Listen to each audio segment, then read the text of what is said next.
My name is Joshua Ferris, and I'm from Hudson, New York. The question most commonly asked would be, who are you?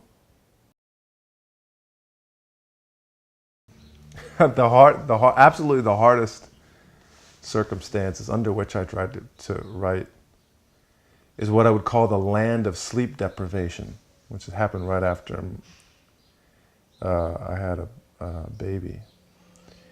And that's just impossible. You know, that's a country from which I longed to return for many months. But I still tried to do it, you know. I still tried to muscle my way through fatigue.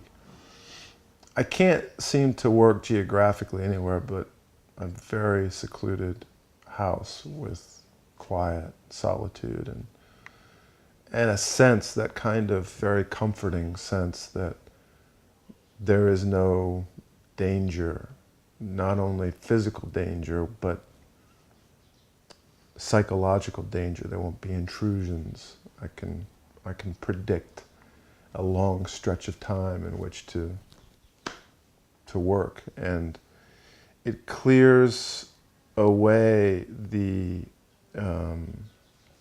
anxiety that there will be any interruption, and makes me feel as if no matter how on I might be, this chunk of time that I've set aside will be productive in one way or another, even if it's just me sitting there, looking very close to the state of catatonia. I'm still doing something that's called writing. Yeah, there are probably like 20 of them, you know, where I continue to write them, and they will appear in successive sentences. Inscrutable is one. I always have to get inscrutable out of there because I tend to find a way to put the word inscrutable in every single sentence. So now the rule is just cut it. You know, if you can't screw it, screw it. What I would like to include in my work that I haven't yet found a place for is my future maturity.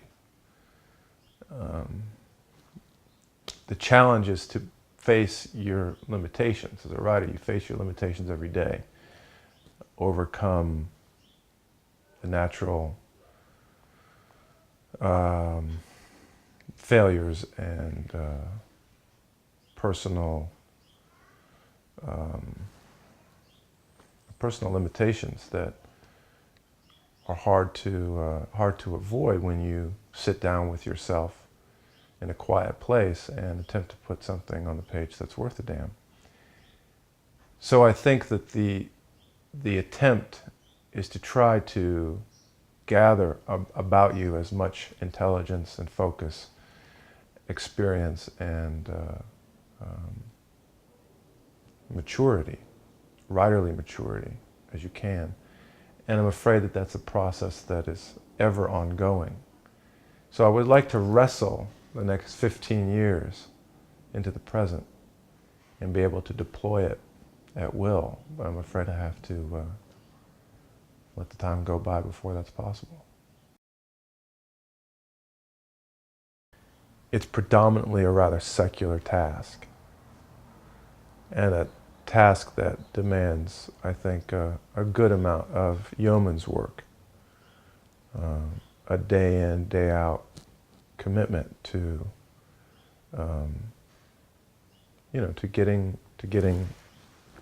a story down or a novel written. It's not terribly spiritual. It's an awfully I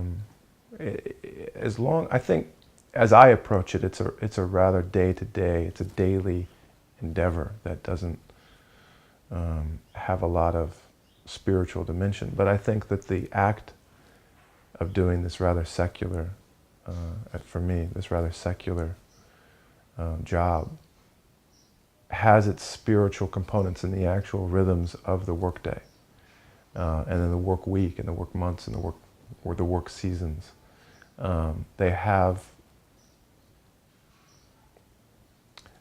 rituals and customs and even superstitions that attend the process.